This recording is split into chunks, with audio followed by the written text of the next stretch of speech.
Como é gostoso participar do culto da ceia, não é verdade? Como é uma bênção a gente ter esse momento. Não é o único momento no nosso dia, no nosso mês, em que a gente acerta, com o Senhor aquelas coisas que estão no nosso coração. Mas sempre é um momento muito lindo, muito abençoado, precioso. Glórias sejam dadas ao nome do Senhor. Que essa mesa seja para nós mesmo esse símbolo de santidade, de andar com Deus a cada dia. Glória a Deus. Queria convidá-lo a abrir a sua Bíblia no livro de Mateus, no capítulo 28, no verso 16 ao verso 20. E esse é um texto muito, muito conhecido da palavra do Senhor. Talvez já tenhamos sido ministrados nesse texto em outros momentos, mas hoje nós vamos extrair desse texto três coisas tão importantes: o poder, a missão e a presença. Repita comigo: o poder, a missão e a presença. Diz o texto, verso 16: os 11 discípulos partiram para a Galileia, para o monte que Jesus lhes havia designado. E quando viram Jesus, o adoraram, mas alguns duvidaram. Jesus, aproximando-se, falou-lhes dizendo: toda a autoridade me foi dada no céu e na terra. Diga glória a Deus.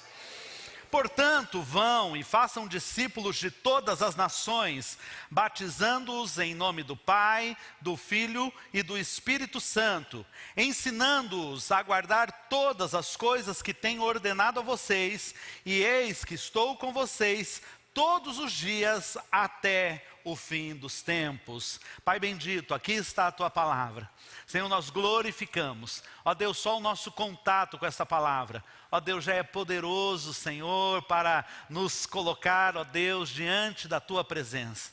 Mas nós te suplicamos pela Tua graça, que o Senhor derrame também sobre essa palavra iluminação, que essa revelação seja iluminada pelo poder do Teu Espírito, nos trazendo verdades, ó Pai.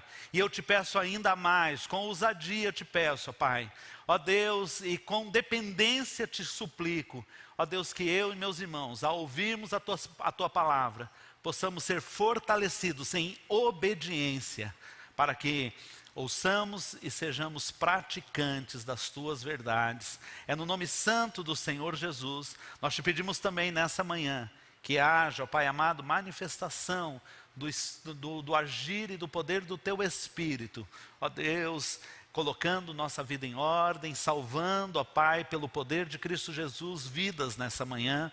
No nome santo de Jesus é que oramos. Amém, amém, amém. Quais são as coisas que impressionam você? Qual o tipo de poder que chama a tua atenção?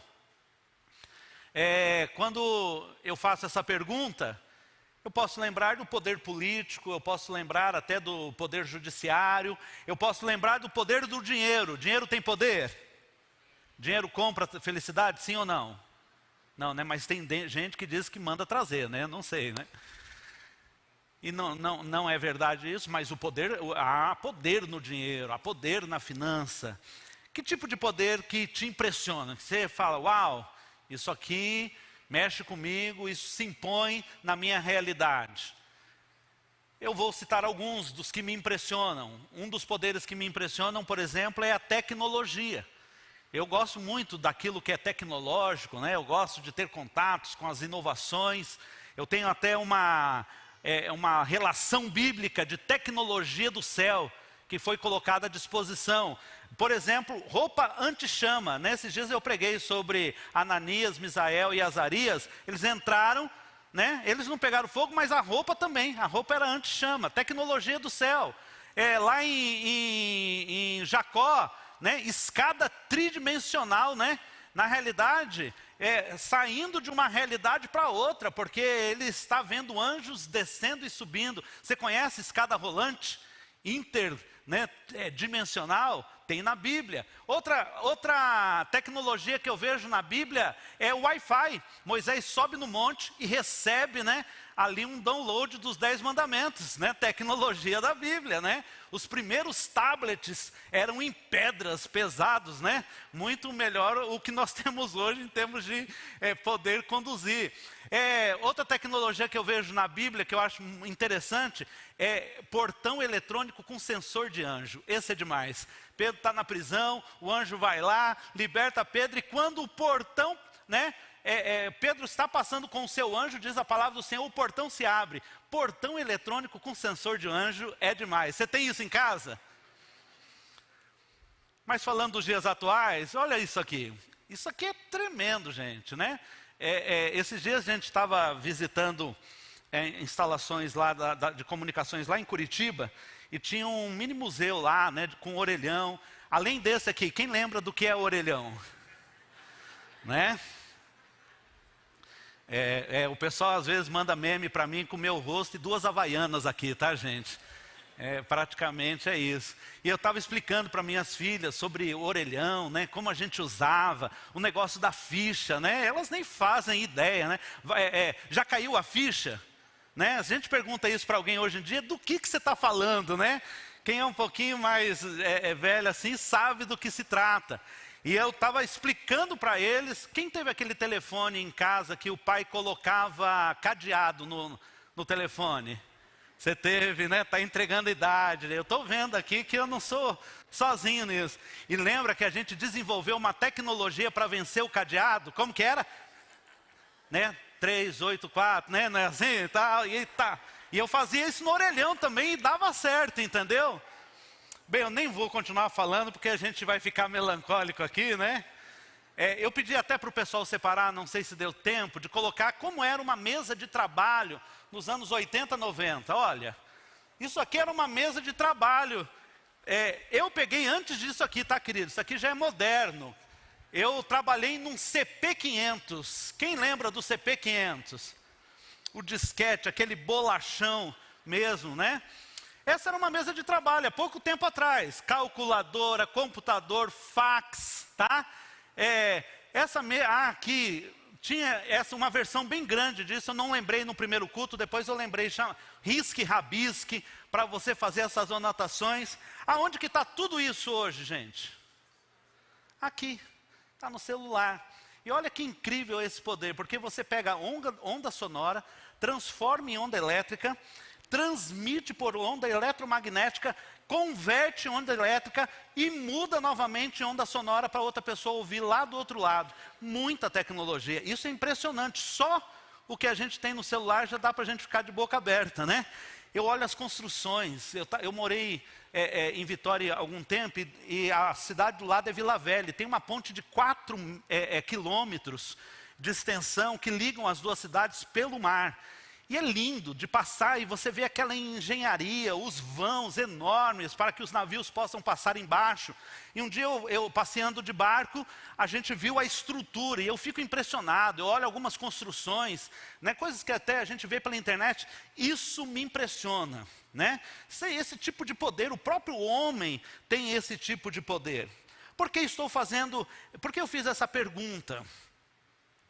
Porque há poderes que a gente fala, uau, isso impressiona a gente.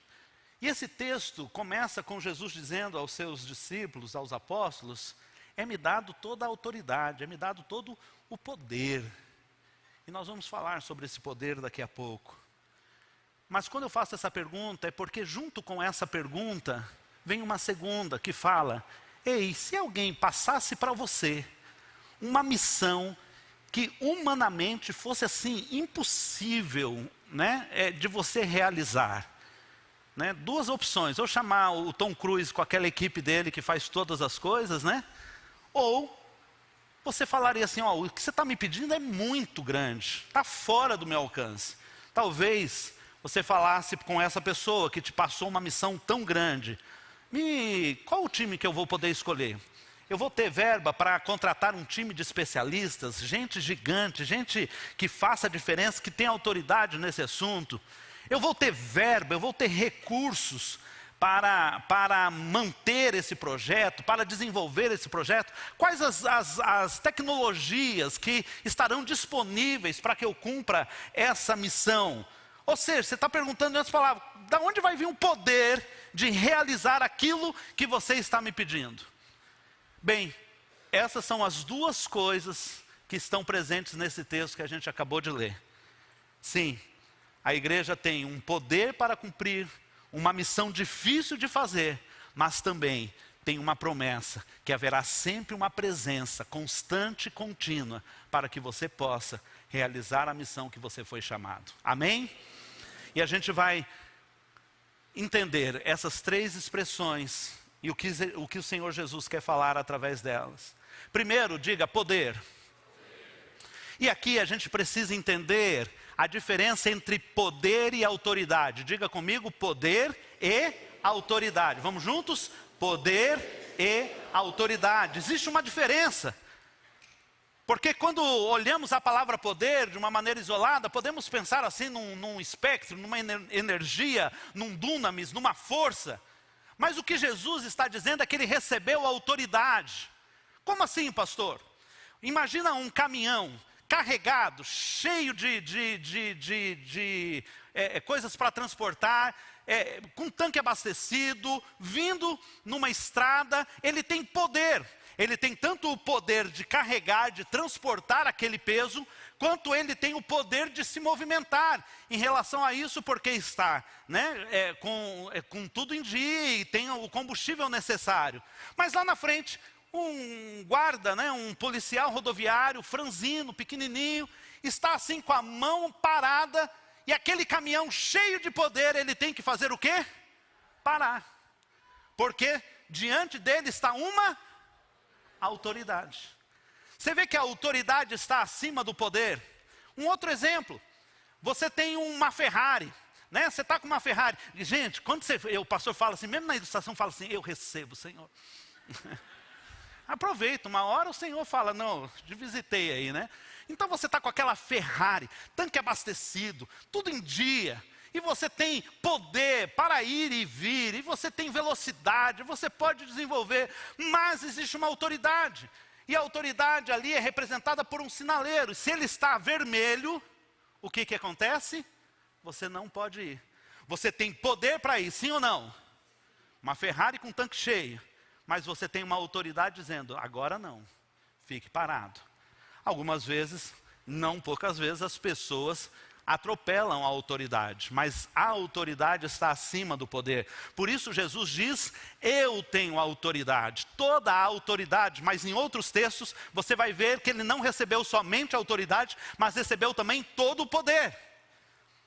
Então há fora desse texto, textos bíblicos que dizem, todo o poder é me dado sobre todas as coisas. Então Jesus tem o melhor dos dois mundos, ele tem poder e tem autoridade. Por isso, quando diz que ele é fiel para cumprir a sua palavra, é porque muitas vezes eu posso te prometer, eu falo assim, rapaz, eu vou te dar uma casa muito bacana, no melhor condomínio que tem em Campo Grande. Olha, você sai dizendo, puxa, o pastor Eli me prometeu isso e isso. Daí alguém vai falar assim, mas o pastor Eli não tem nem para ele. Por quê? Porque eu posso estar cheio de boa intenção, mas eu não tenho nem poder para te dar isso. Jesus tem os dois, o poder e a autoridade. É por isso que a gente muitas vezes não entende intercessão. Deus já sabe todas as coisas, sim ou não? Deus sabe todas as coisas, queridos. A gente precisava ficar falando com Deus ou pedindo para Deus? Tecnicamente não, porque Ele já sabe todas as coisas. Mas não é só um relacionamento que eu tenho com Deus. Senhor, eu vou aqui humildemente pedir e o Senhor vai atender porque eu me coloquei. Sim, tem a parte do relacionamento quando eu oro. E quando eu oro, muito mais o Senhor me muda do que muitas vezes muda a situação. Isso é uma outra coisa. Mas a intercessão, ela tem um poder fantástico. E você vai entender nesses dois conceitos, poder e autoridade. Poder é diferente de autoridade, sim ou não? Eu posso ter poder, mas posso não ter autoridade. E debaixo de uma autoridade o poder cessa. Você já entendeu isso? Glória a Deus. Olha só a intercessão. Eu tenho uma casa, agora sim, ela é minha. E eu construí, eu me derramei sobre aquela casa, deu trabalho, foi investimento.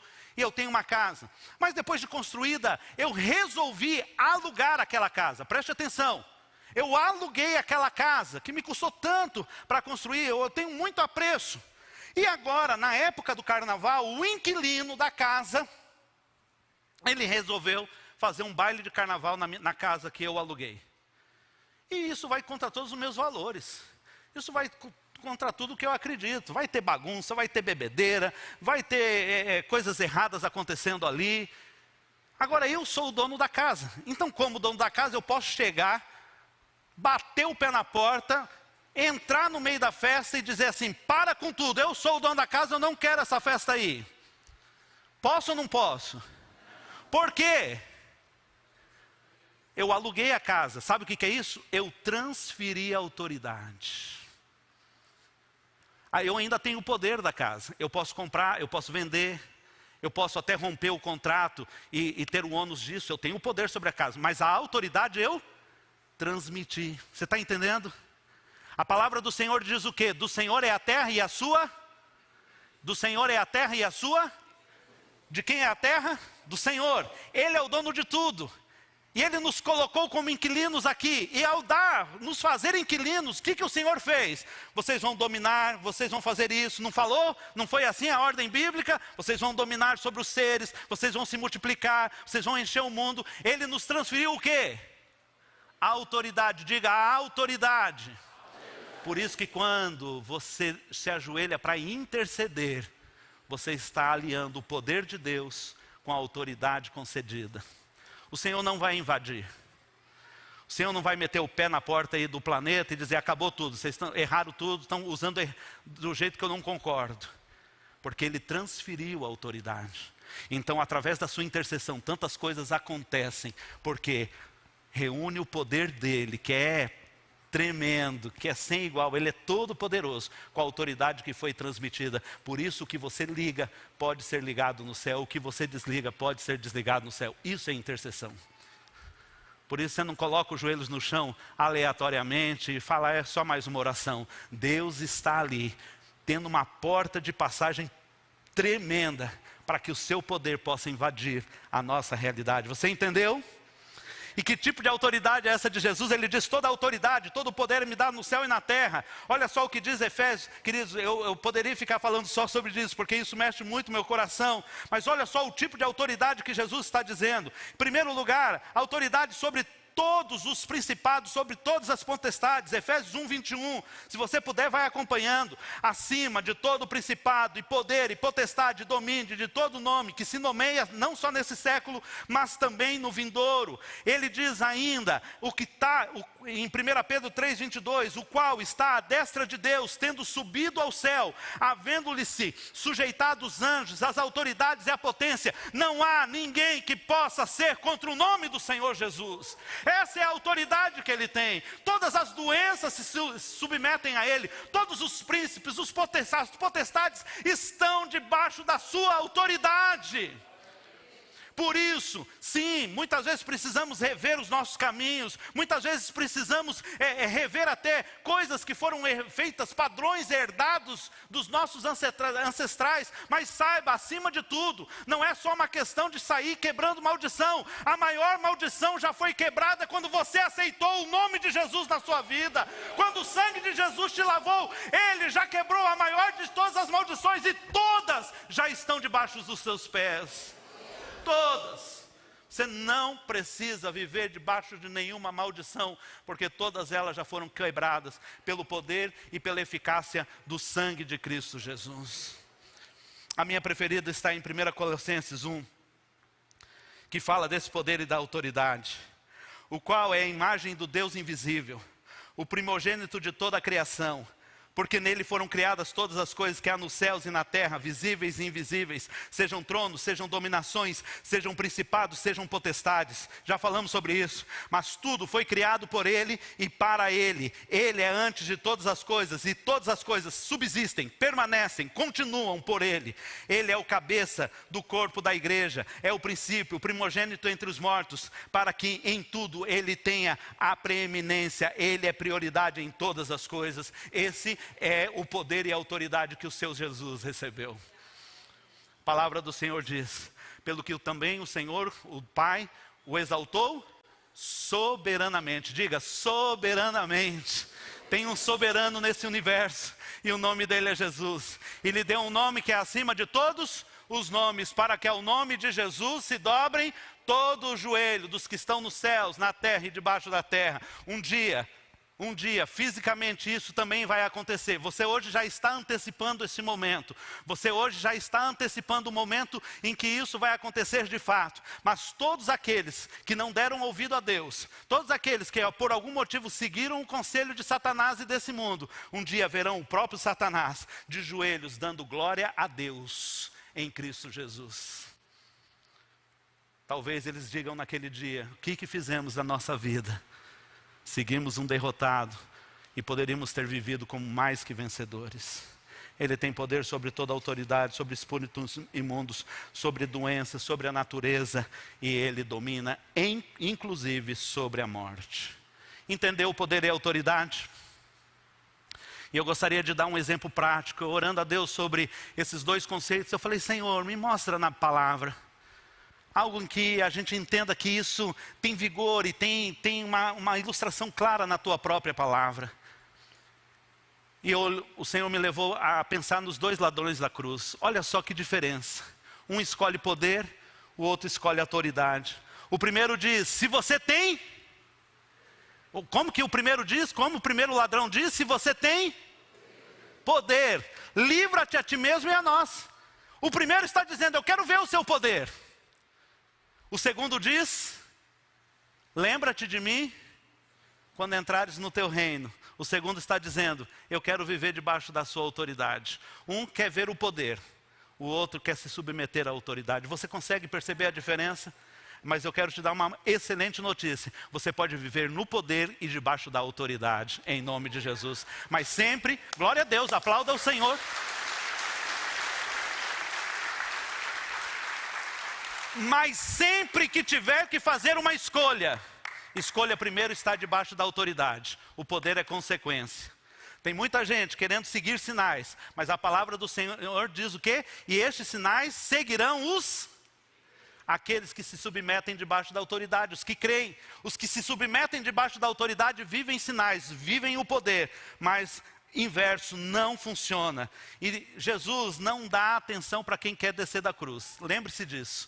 Jesus não fica dando atenção para quem quer descer da cruz. Ah, Senhor, me livra. Ah, Senhor, me tira. Ah, Senhor, me resolve esse problema. Jesus dá atenção a quem quer herdar o reino.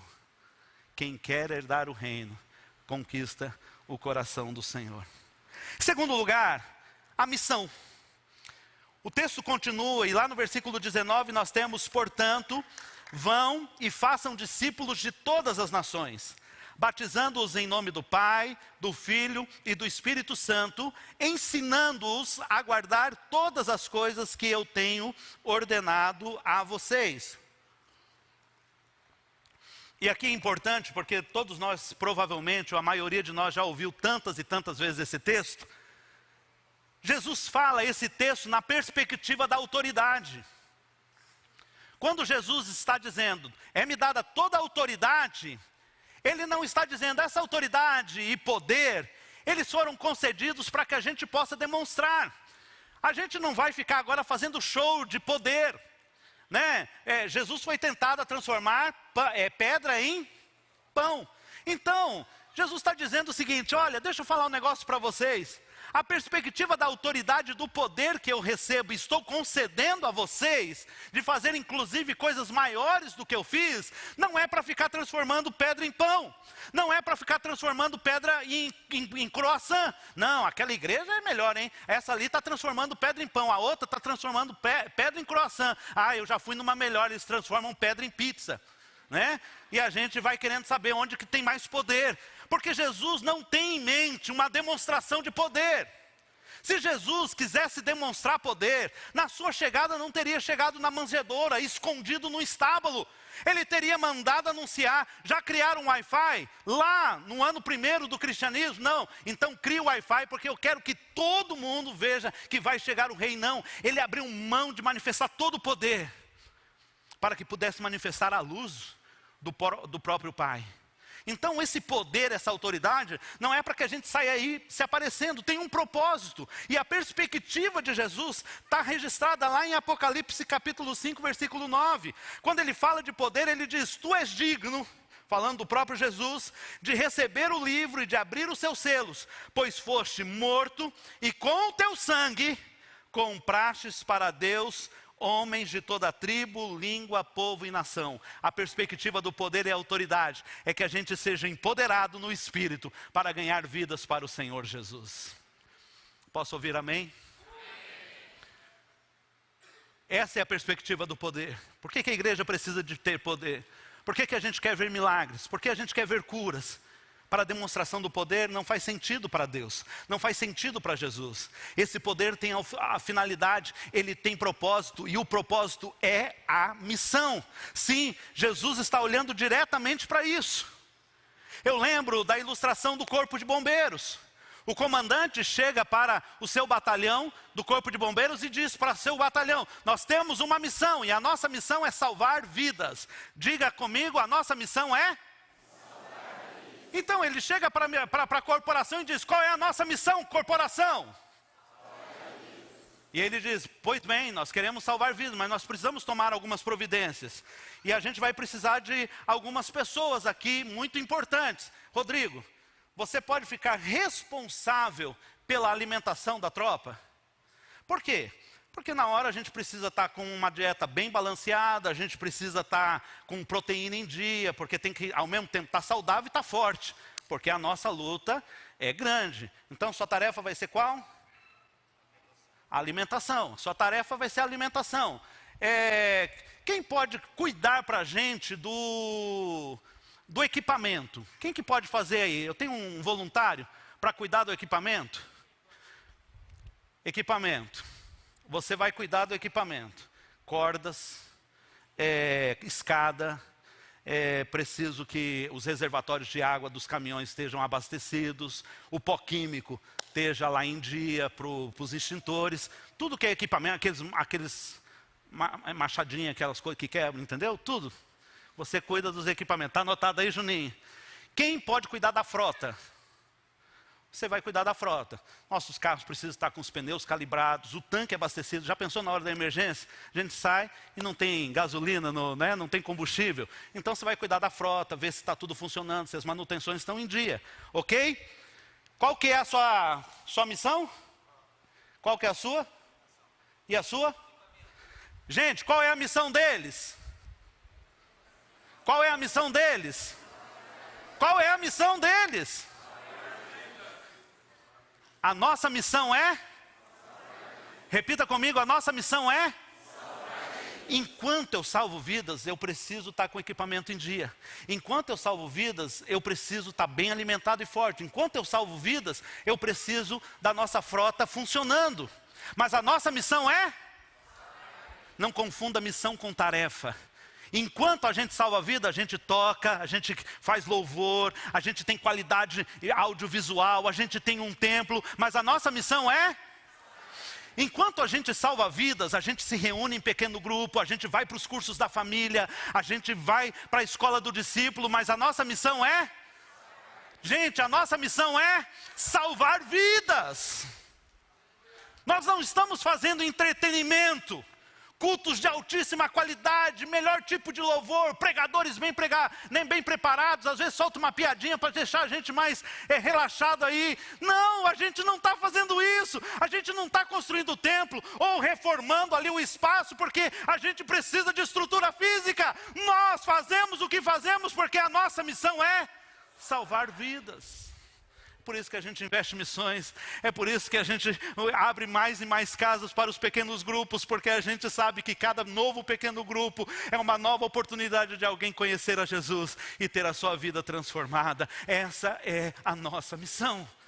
Enquanto cumprimos a missão, temos várias tarefas que temos que fazer. Por isso o texto diz, indo. É um gerúndio, a gente traduz só a parte do imperativo, que é ir de fazer discípulos, mas o termo correto seria indo. Enquanto vocês caminham, enquanto vocês estão na jornada, um estilo de vida, enquanto vocês estão estudando, enquanto você está na faculdade. Quantos missionários nós temos para as faculdades? Quantos missionários nós temos nas faculdades aqui de Campo Grande? Quantos missionários? Levanta a mão, missionários. Cadê os missionários? Cadê os jovens que estão nas faculdades? Vocês são os missionários. Você está lá só disfarçando que está estudando. Não, tem que fazer bem feito, tá? Mas a sua principal missão lá é o quê? Qual que é a sua principal missão? Gente, você vai passar 4, 5, 6 anos na faculdade e nunca vai ganhar uma pessoa para Jesus. Você acha que isso está certo? Há quanto tempo você está na sua empresa? Amanhã vai converter um cara que era um tranqueira lá, desculpa a expressão, e ele vai chegar no outro dia e vai compartilhar: olha, eu tive uma experiência ontem, eu fui numa igreja, entreguei a minha vida para Jesus, ai que lindo, eu estou totalmente transformado. Daí você vai falar assim: não, eu também sou crente. Você? Por que você não me falou antes? Olha tudo que eu sofri. Enquanto você trabalha, a sua missão é? Indo. Enquanto estiverem caminhando, façam discípulos. E ele diz: batizando, ensinando e enviando. Indo, batizando, ensinando e enviando. Repita comigo: indo, ensinando e enviando. Novamente. Qual que seria o movimento? Pode projetar, esse seria um movimento. Ganhar, que é o indo.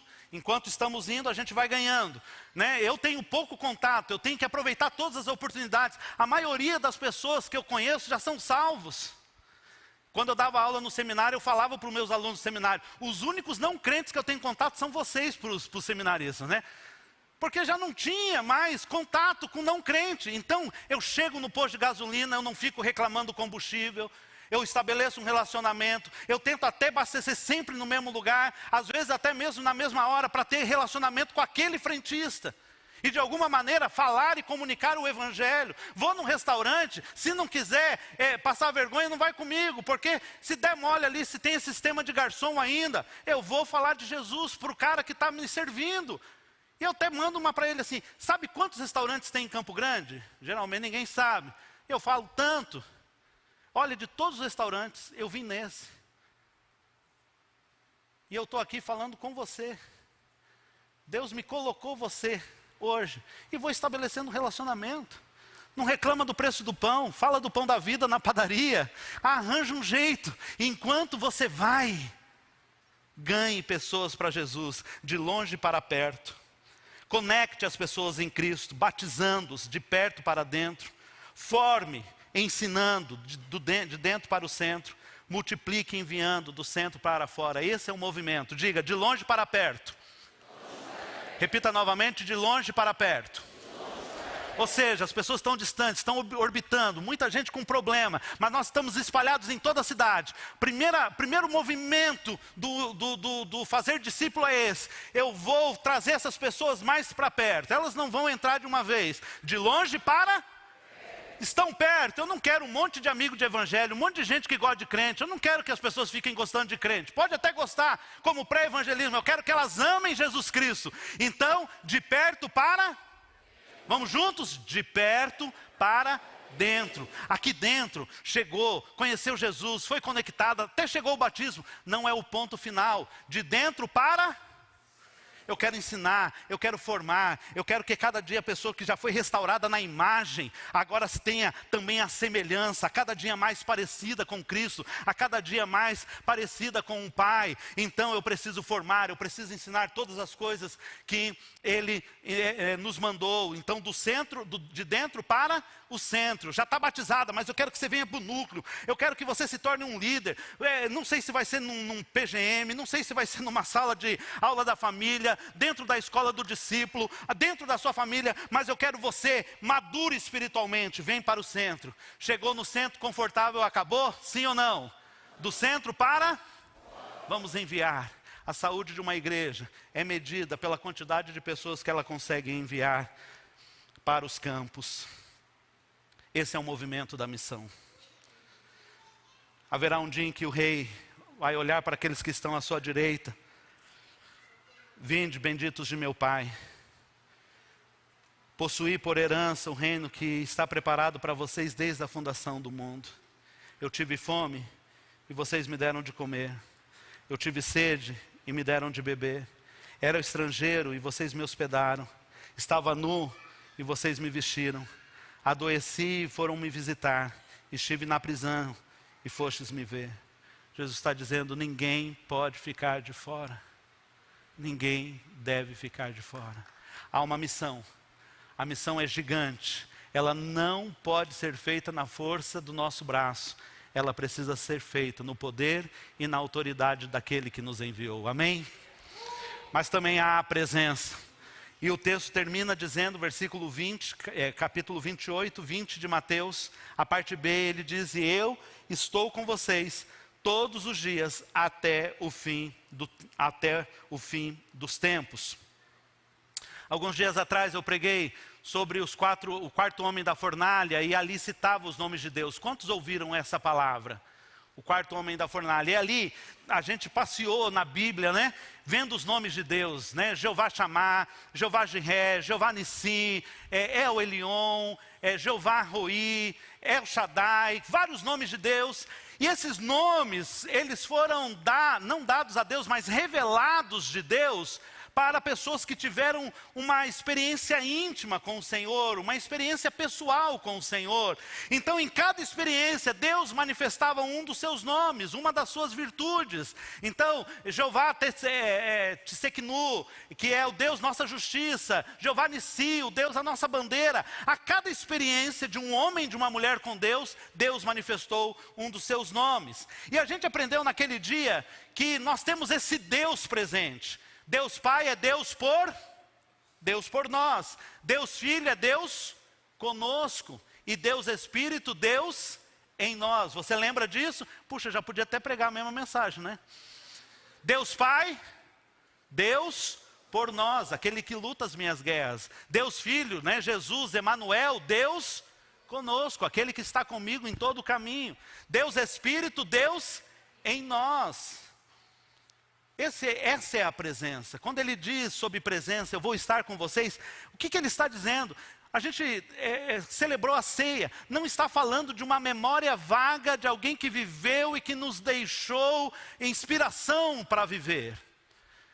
Tem isso em Cristo, mas está falando de alguém que viveu a vida que eu não poderia viver, morreu a morte que eu deveria morrer, ressuscitou e está vivo à destra do Pai. Essa é a presença, esse é o poder. É Ele que ressuscitou, foi visto primeiro pelas mulheres que foram visitar o túmulo, depois os 2 discípulos em Emaús, depois ali no cenáculo diante dos apóstolos, primeiro sem Tomé, depois Tomé vem e participa também daquela experiência, depois na presença de mais de 500 testemunhas, Ele sobe aos céus com a promessa de que um dia voltará, mas não nos deixou órfãos. E ele diz, não me contento apenas em estar com vocês, mas envio o Espírito que habitará em vocês. Essa é a presença garantida. Que tipo de presença? Uma presença inseparável, diga, presença inseparável. Romanos 8, 33 a 39, nós deveríamos todos trazer esse texto sempre à nossa memória, para colocar para dentro do coração. Quem tentará acusação contra os escolhidos do Senhor? Deus é quem os justifica. Quem os acusará? Quem os condenará? É Cristo que morreu em seu lugar. Nada.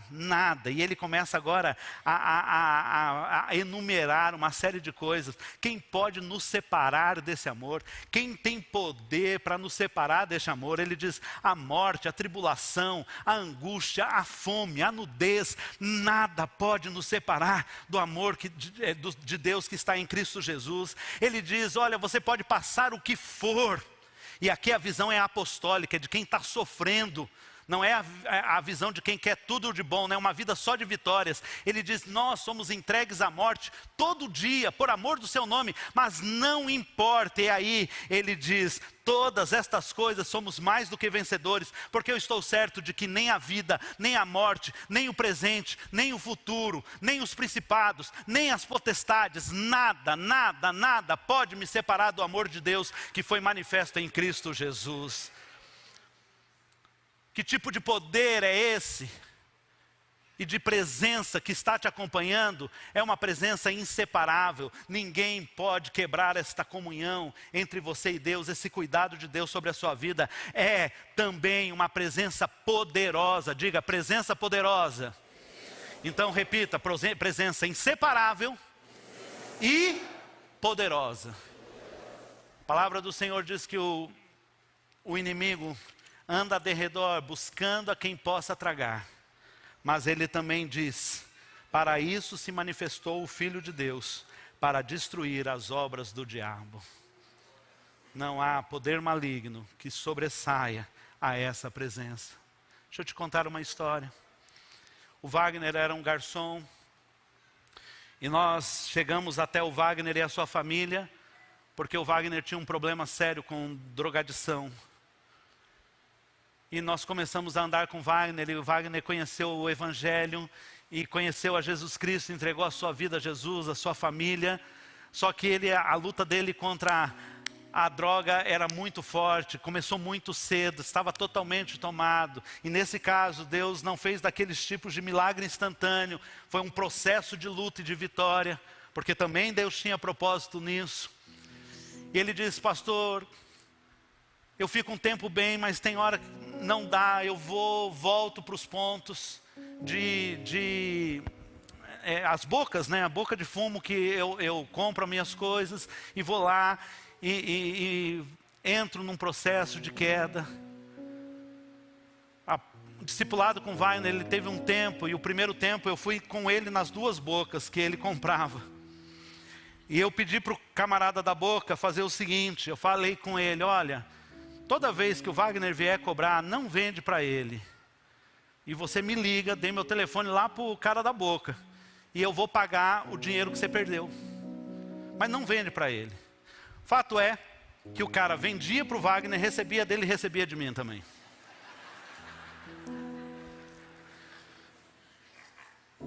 Então o pastor já sustentou boca de fumo, tá, querido? E ele falava, pastor, eu não aguento mais, o que eu faço? Eu falei, Wagner, eu quero te ensinar um princípio muito básico, que muitas vezes tem sido deixado de lado, mas eu quero te ensinar um poder espiritual muito forte. Você vai clamar o sangue de Jesus. Você vai clamar o sangue de Jesus, Wagner. Todas as vezes que você sentir vontade, você vai clamar o sangue de Jesus. E se a vontade aumentar, você vai clamar o sangue de Jesus. Vai dizer, o sangue de Jesus tem poder. Repita comigo, Wagner. O sangue de Jesus tem poder. Repita comigo, igreja. O sangue de Jesus tem poder. Mas pastor, e se eu não conseguir e for no caminho? Eu falei, ele andava de bicicleta. Eu falei, vai pedalando e dizendo... Wagner, não está resistindo. Pastor, mas e aí? Às vezes eu posso chegar na boca de fumo. Eu falei, se estiver na porta da boca, você vai dizer? Tá, pastor, mas tem horas que eu entro lá, vou comprar. Eu falei, você pode comprar. Se você tiver com cigarro na boca, você vai dizer? Falei, vai clamando o sangue de Jesus. Você crê no poder do sangue de Jesus? E tem duas coisas que nós precisamos nos valer mais na nossa vida espiritual. É o poder do nome e a eficácia do sangue de Jesus. O sangue de Jesus tem poder. Você crê nisso, irmão? Você crê nisso? Um dia eu recebo uma ligação, glória a Deus, e é isso mesmo. Um dia eu recebo uma ligação, 1h30 da manhã. Adriana, pastor, o Wagner não voltou para casa. Já havia um tempo que ele estava de cara limpa, que ele estava conseguindo ter vitória.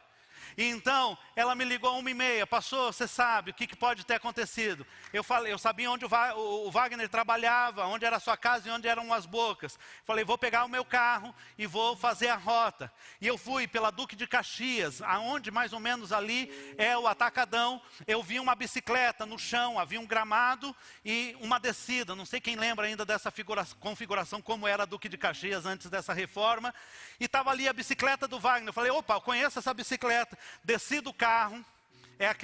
O carro na época era aquela Elba. Não sei se eu já contei para vocês da Elba. A Elba foi excluída da igreja, né? Porque ela bebia, dançava e fumava. Irmão, era um terrível.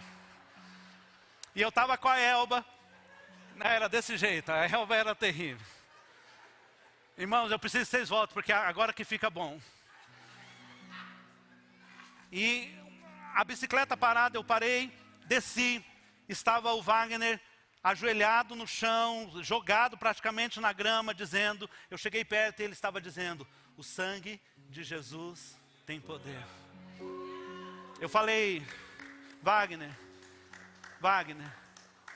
você sai geralmente 11 horas do seu trabalho, desde que hora você está aqui? Ele falou, pastor, eu não sei, eu só sei que eu saí com muita vontade, eu estava indo e eu lembrei da palavra e eu joguei a minha bicicleta no chão e comecei a clamar, e junto com clamar o sangue de Jesus, eu falei, Senhor, me manda o livramento, o sangue de Jesus tem poder, me manda o livramento. Ele ficou mais de 2 horas jogado no chão, gritando para o Senhor, o sangue de Jesus tem poder, me manda livramento. Então eu abracei o Wagner e falei, o teu livramento chegou, coloquei a bicicleta na Elba, fomos para a casa dele e ele nunca mais colocou uma droga na sua boca, porque o sangue de Jesus tem poder.